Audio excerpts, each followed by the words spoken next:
Hello everyone, and welcome back to Wargame Red Dragon. We're continuing our look through the Entente Armory, and today we're looking at, instead of howitzers, we're looking at sort of the MLRS style artillery, and of course the first thing that people are going to think of off the bat for Entente artillery is going to be the Plammen. This is sort of the bugbear of Entente that you'll see in multiplayer. It's just everyone's using the Plammen all the time. It's very highly valued in the community, but there are other options. You have the Orkan, you have the RM70, and the Oganj, and I'm curious which one of these you should take and why. So Gatsu is here with us, and maybe he can tell us a bit more about these units. So from the 1v1 perspective, usually the Plammen is the only choice you could do, because Orkan is not so good, but it's also very usable in team games. I've seen it work, I've played it a bit back in my days.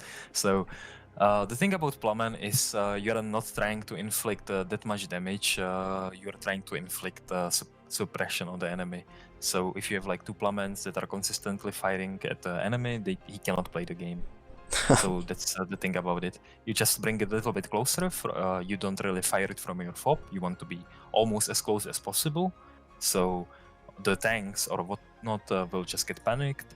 It has similar, it's like similar to Uragan, but it needs less micro, and the trade-off is that it's 5 HP, it's very easy to die, you need to really micro it well, so every time after you fire it, don't forget to move it. But it is motorized, so you have 95 km/h off-road speed that really can get out of trouble pretty quick, which is very nice. I guess one thing for people who aren't too familiar with using this sort of artillery, the dispersion number here is, it's ametric. It is not a static value. So the farther away you fire your artillery compared to your minimum range, the wider your dispersion is going to be. I'm not entirely sure. I think this is the min range dispersion, not the max range dispersion, but it also depends on whether or not you can see your target, particularly for things like howitzers.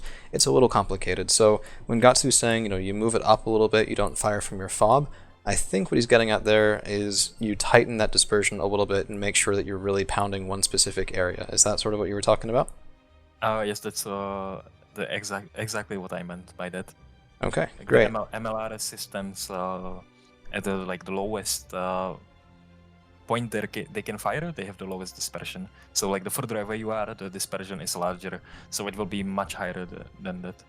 Gotcha. So the RM70 is another thing that you mentioned, and just looking at this, 3 AP power versus the Orkan 7 AP power, that seems like a really big difference, and I'm not sure what you could really kill with this, looking at that.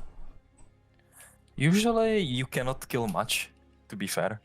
The problem with it is that it has 70 ammo, but I'm pretty sure that it can only fire 20 rounds at a time. So yeah, the salvo length is only 20, so we are not killing much. You need to have more of them, and the Orkan can be more standalone-ish. It can work as your E-base merge. It's not as good as merge, but it can still sometimes work. Especially if you need a cluster, or if you value it much. The RM70, this almost reminds me of these Israeli LAR 160, where you get 2 or 3 of them, and they just fire so many shots that anything inside of their dispersion will get hit, not once, not twice, but 4 or 5 times, and get through their armor like that. Is that sort of how this is meant to be played? Yes, but also no. The problem with RM70 is that it only fires 20. Like the salvo length is 20, and LAR 160, which costs the same points, fires 36. Oh wow, that is a big difference. So it's almost 2 times. Like the RM70 fires the rockets like much faster. Like the shot reload is much faster, so you will get everything fired at almost the same time. But so they're different styles, I guess. Yes, the effect is not as good. Gotcha. So let's say you have... It has double aim time compared to the LAR 160. Oh, that's a big difference. 10 seconds. Huh. But notably, these types of MLRS with cluster are very strong against Plammen, since you have it pinned up because of the 5 HP. So we are one-shotting it with even 3, because it is double the damage on top. So if you're getting Plammen, take your RM70 and fire back. Just make sure it's The not your own LR160 Plammen. LR160 is much better choice, and it's very good counter to that unit, to be fair. Gotcha. So let's say you've opted not to take a howitzer, but you do only have one slot left in your support. Which one of these MLRS are you taking? I would take most definitely the Plammen. Gotcha. And are we talking up or down vet here? Because you get 3 at trained or 2 at hardened. For 1v1, I would do 2 at hardened, and for team game, I would just opt for the 3. Gotcha. Well, that's going to do it for our unit comparison today. Thank you all for hanging around. We'll have another one here for you tomorrow.